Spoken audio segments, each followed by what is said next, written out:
Aluma Capital, celebrating a decade of trust, investing in your future. Welkom terug, dit is tyd vir volgens koerantbesprekings en Andries Cornelissen sluit volgend by ons aan. Goeiemôre Andries. Môre Jennifer, hoompie. My kroon. Andries, die saak van hoogverraad steeds aan die gang of die ondersoek steeds aan die gang? Ja, dit was 'n vraag in die parlement wat Karl Neas van die EFF gevra het vir die waarnemende minister van polisie, Firoz Kachalia. Dit gaan oor die hoogverraad klagte wat ingedien is teen Solidariteit en AfriForum oor hulle besoek aan Amerika en wat hulle na bewering gesê het oor die onteieningswet in Amerika en sulke die waninligting wat hulle na bewering versprei het. Die interessante ding is om te sien, jy weet, as jy nou dink binne die konteks van ons polisie en ondersoeke en misdaad en sulke goed, wat die minister van polisie wat hy gesê het, die spesifieke sake is aan 2 ervare ondersoekbeamptes toegewys, wat hulle bly die ondersoek en daar's ook 'n toegewyde aanklaer van die nasionale vervolgingsgesag op die saak. Nou daar's 4 dossiere, was 4 klagte gewees. Die probleem is ook uit sy antwoord uit is dit word gesê dat die aanvanklik toe die 4 dossiere na gekyk is, was die elemente van die misdaad was nie daar nie. Die elemente van hoogverraad was nie daar nie. So hulle het nou ekstra 2 verklaringe by 2 van die klaers afgeneem en nou wag hulle vir afsprake met die ander 2 klaers om ook nou bykomende verklaringe te kry en dan te sien of hulle dan nou die elemente het van hoogverraad.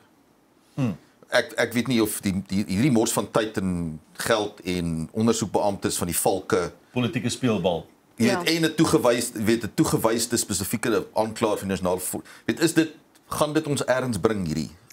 Jy weet wat die ding is, weet Lamola het ook nou weer te kere gegaan oor daar's nou weer 'n groepie van Solidariteit. Hulle is net 2, maar hulle is in Amerika, verstaan jy, Ek weet nie of die ANC aandag gee aan goed wat eintlik nie regtig 'n impak gaan maak nie. Of selfs die regering, jy weet, hierdie is nou Lamola en sy hoedanigheid is, weet hy is die minister van buitelandse sake, internasionale betrekkinge en samewerking. Maar is daar regtig iets vir hulle hier in, jy weet, behalwe dat hulle eintlik die ondersteuners aan daai kant versterk. Dis maar dieselfde soos wat weet as AfriForum en Solidariteit te kere gaan oor Julius Malema. Eintlik wat hulle doen is hulle bou net sy profiel by die EFF en die EFF se ondersteuners.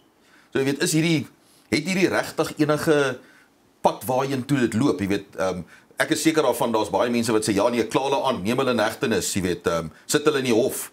En wat gaan jy daardeur bereik? Want jy kan hulle nie skuldig bevind nie. Hulle het bloot hulle standpunt gaan stel in Amerika en daarvoor kan jy hulle nie van hoogverraad aankla nie. Net omdat jy van die regering verskil, beteken dit nie dis hoogverraad nie. Net omdat jy van die ANC verskil, beteken dit nie dis hoogverraad nie. Absoluut. So, jy weet, die vraag is, ons hou onsself besig met beselagtighede in hierdie opsig. Ja, want hulle het ook gevra, jy weet, is hierdie 'n prioriteit? Ek kan nie sien hoe hierdie 'n prioriteit is as jy kyk na die ek wil sê larger scheme of things in Suid-Afrika en waar ons misdaad is hierdie regtige prioriteit? Is daar nie eerder 'n iets anders nie? 'n ma wat geweldsmisdaad ervaar wat dalk hierdie aanklaer se aandag verg? Kort ons nie eerder, jy weet, tyd om te kyk na die bendes en die Kaapse vlaktes Precies. en wat daaraan gaan en ons fokus hierop en dit voel my so al verkeerd. Ook is enigiemand wat dan oor see reis en 'n ander opinie gee as die offisiële standpunt of die amptelike standpunt dan aangekla vir 'n hoogverraad. Wat het dan gebeur met ons generaal wat in Iran was? Hy het ook op sy eie goeders gesê. Verstaan ek weet dit is nou regtig wyd wat ek nou vat, maar verstaan dit was ook nie 'n amptelike ding gewees nie.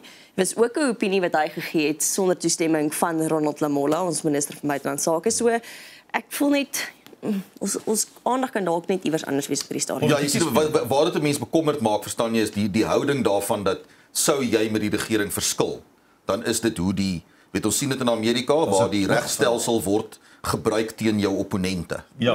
En dit is eintlik wat maar hier sien, jy weet, dis presies wat hier gebeur. En ook die hele kwessie van vryheid van spraak. Weet net omdat ek van die regering verskil en my interpretasie van wetgewing is anders as joune. Want jou geskiedenis wys dat jy nie vertrou kan word met hierdie tipe van soort van wetgewing nie. Jy weet, beteken dit nie ek pleeg hoogverraad nie. Ja. Jy weet, 'n meningsverskil is nie hoogverraad nie. Ja. Absoluut. Maar jy het verwys na Amerika. Die FSA het toe uiteindelik blykbaar teruggekom op 'n skrywe wat ons aan hulle gerig het oor die handelsooreenkoms. Ja, hulle het nou op papier geantwoord op die maande later, maar hulle het nou geantwoord en dit lyk my daar's volgens die minister van Handel en Nywerheid is daar vordering. Die feit dat hulle geantwoord het is vordering. Dit beteken nie is goeie nuus nie, maar dit beteken daar's vordering en dit klink asof hulle nou gaan hulle die teks Die insette wat deur Amerika gelewer is nou weer by ons en dan moet dit kabinet toe gaan en dan gaan dit weer terug Amerika toe en hulle hoop om voor die einde van Oktober te begin met onderhandelinge oor hierdie ooreenkoms. Oor die handelsooreenkoms. Ja, so daar's nou nog nie 'n alternatiewe ooreenkoms nie, maar minstens daar is gesprekke, talks about talks. Ja, so ons gaan voor die einde van Oktober ons gaan onderhandel om te kyk of ons op 'n punt kan kom om voor die einde van Oktober te onderhandel.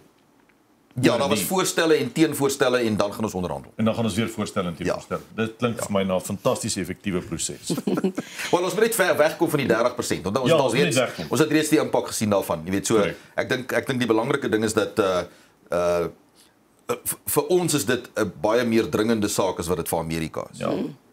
Andries, ons bly sommer in Amerika en 'n geskietery daar in 'n kerk wat ook toe nou brand. Ja, dis een van die interessante ding is daar was binne die kwessie van 12 ure was daar 2 verskillende skietvoorvalle waarby 'n Irak veteraan die skieter was van die Irakse oorlog. Beide Marines seesoldate. Die een was by 'n Mormoonse kerk in Michigan, Grand Blanc Township, staan die plek as bekend. Maar hy het met 'n voertuig in die kerk ingejaag, daar was 'n kerkdiens aan die gang. Hy het losgebrand op hulle en toe het hy die kerk in die brand gesteek ook. In hierdie stadium 4 mense dood, 7 beseer, maar hulle daar is nog vermistes. Hulle moet nog die kerk se puin moet nog deursoek word. En die ander ene was in North Carolina, 'n kroeg by 'n waterfront, Southport, waar 3 mense doodgeskiet is. So ja, binne die kwessie van 12 ure en toevallig beide veterane van die Irak-oorlog. Wat die skieters was. Die een is doodgeskiet, die ander is in hegtenis neem. Dis 'n interessante storie. Mense dink aan wapen natuurlik die eerste ding kom wapenbeheer, maar dis aanvalsgewere. Weet dit is nie sommer net jou dis goed vir groot doodmaak. Standaard 9 mm pistool tipe van voorval nie. Maar ja, daar's natuurlik baie kante aan daai debat. Ja. Nou praat ons 'n bietjie oor die Suid-Afrikaanse ambassade in Holland wat ook baie sye aan hom het. Meeste van hulle met gebreekte vensters. Die ongelooflike ding is ons besit hierdie gebou. En daar was in 'n stadium sprake daarvan dat ons hom sou verkoop. Maar die koop het hierdie mat geval en hulle toe nou van plan verander. Dis in Den Haag 30 gebreekte vensters aan die een kant. Ja, dis of 20 aan die een kant en 13 aan die ander kant. Baie mooi gebou. En hy behoort seker waardevol te wees, jy weet, as hy onderhou word. As hy onderhou word. Daar was al in die verlede is daar die plaaslike munisipaliteit het al sy kommer uitgespreek oor onder andere ons ambassade. Ons moet daarom sê ons is nou nie die enigste een nie. Ons is in die geselskap van 'n paar ander lande, Kroasie, Saudi-Arabië, Thailand, die DRK, Griekeland, Indië, Oman, Egipte en Nigerië. Die plaaslike munisipaliteit het gesê maar julle moet 'n bietjie kyk na ons is saam met hulle. Na julle geboue, ja. Ons is deel van daai span. Dis ons kringetjie daai. Vuil kinders. Ja, en weer eens jy weet Kleisen Monjela van die departement van internasionale betrekking en samewerking wat sê hulle is bewus hiervan, hulle werk daaraan en maar hulle probleem is hulle het net 7,1 miljard rand gekry uit die begroting uit en hulle het eintlik nog 'n bietjie meer nodig. Hoorie, die ambassadeur is elke dag by daai gebou, nee. Wel binnekant, mens weet nie hoe lyk dit binnekant nie. Dalk is dit binnekant bly binne die hele tyd. Stap hy nooit buitentoe nie. Nee, wel, hy moet seker daarom buite toe gaan. Maar ja, ambassade met gebreekte vensters is so 'n bietjie van 'n dis 'n pragtige ding. Dis nie een gebreekte venster nie, daar het nie 'n bal per ongeluk deur een venster gaan nie. Nee, daar's 30, ja. So dis eintlik hoe. Dis nie so 'n verstuiking een stuk in gegooi het nie. Daar ja. Goed. Dan 'n gekneusde egokostebelasting is nogals baie. Die akademikus. Ja. Man, jy sien, ons het nou net gepraat oor die geld ding, jy weet, en dan mense wat toegang het tot die beursie. Meneer Make is die Timothy Make, hy is die sekretaris van die Limpopo wetgewer. En hulle het toe nou hulle konferensie gaan bywoon van die Statebond Parlementsvereniging in Gambia. Nou aanvanklik is die vlugte bespreek, direkte vlugte. Die Statebond Parlementsvereniging. Ja. Okay. Dis baie belangrik vir 'n week lank in Gambia. Ja. Dit mag vir jou klink soos 'n vakansie. Ek dink nie Gambia is die eerste keuse van vakansiebestemming. Maar hulle sou 'n week gegaan het vir hierdie kon, maar toe is die kaartjies bespreek, die vliegkaartjies. Toe kom die eerste stel vliegkaartjies terug en meneer Make het 'n PhD by Universiteit van Limpopo in publieke administrasie. Ja. En hy reken sy titel van dokter moet op die vliegkaartjie wees. Ekskuus. Ja. Toe kanselleer hulle daai kaartjies. Want die titel van dokter is nie op die kaartjie nie. Toe maak hulle 'n nuwe bespreking. Toe is die titel ook nie op die kaartjies nie. Ja, en toe het hulle 'n vraag gerig aan die Qatar Airways wat die kaartjies by bespreek is, van hoekom is sy titel van dokter nie op die vliegkaartjie. En toe het hulle 'n lang antwoord teruggestuur van, jy weet, dit gaan daaroor dat hy's nie 'n mediese dokter nie, en sou hulle die titel opsit, dan skep dit die verwagting dat hy in mediese ongevalle sou moes kon, weet, help, en dis hoekom hulle gebruik nie titels op vliegkaartjies nie. Dis 'n standaard gebruik.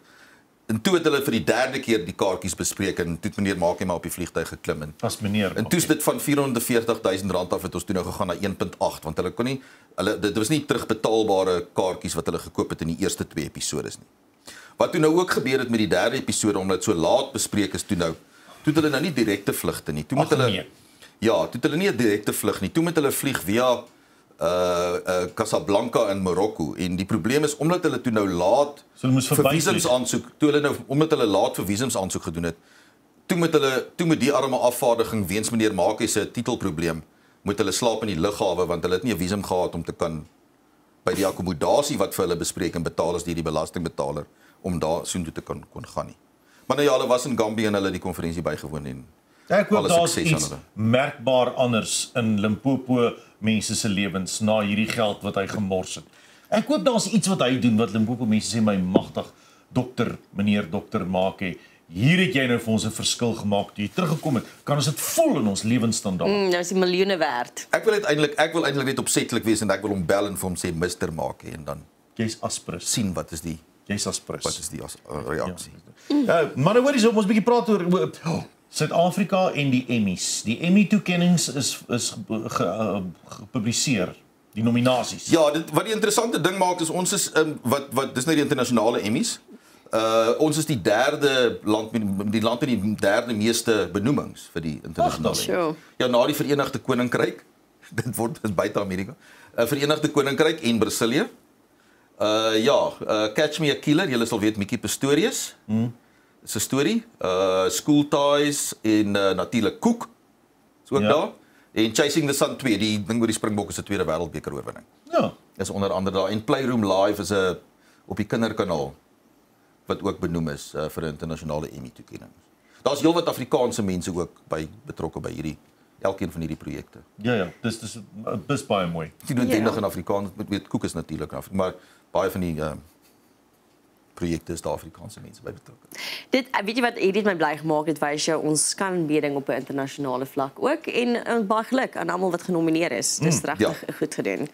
Dan sluit ons af met partytetiek. Ag nee, ek het gedink ons gaan hierdie ene mis. Nee, is ons nou ons en Kenny Cornelius. Ongelukkig jy sien, ek dink soos wat dit nou klink, weet hulle vergader môre. Nou die konteks hiervan is dat Kenny Cornelius het bedank as die burgemeesterskomitee lid vir vervoer in Johannesburg. Want hulle het hom betrap by Cat.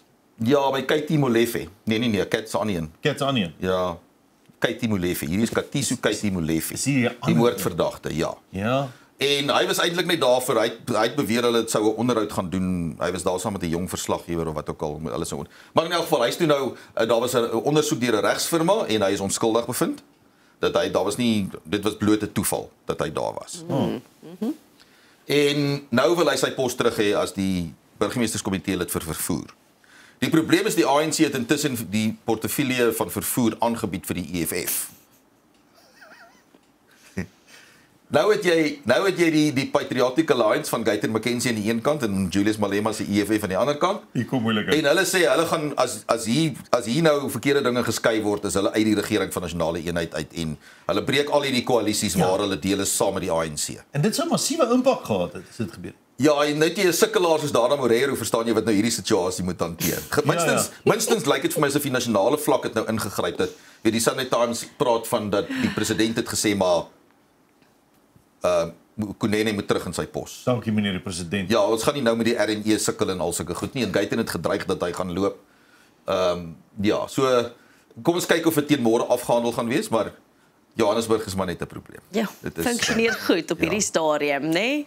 So bly. Kyk, selfs Helen Zille lyk goed. Andries, dankie vir daai. So op 'n maandag, jy met 'n heerlike week verder. Selfs julle. Dit is Andries Cornelissen, ons is nou weer terug. Aluma Capital, celebrating a decade of trust, investing in your future.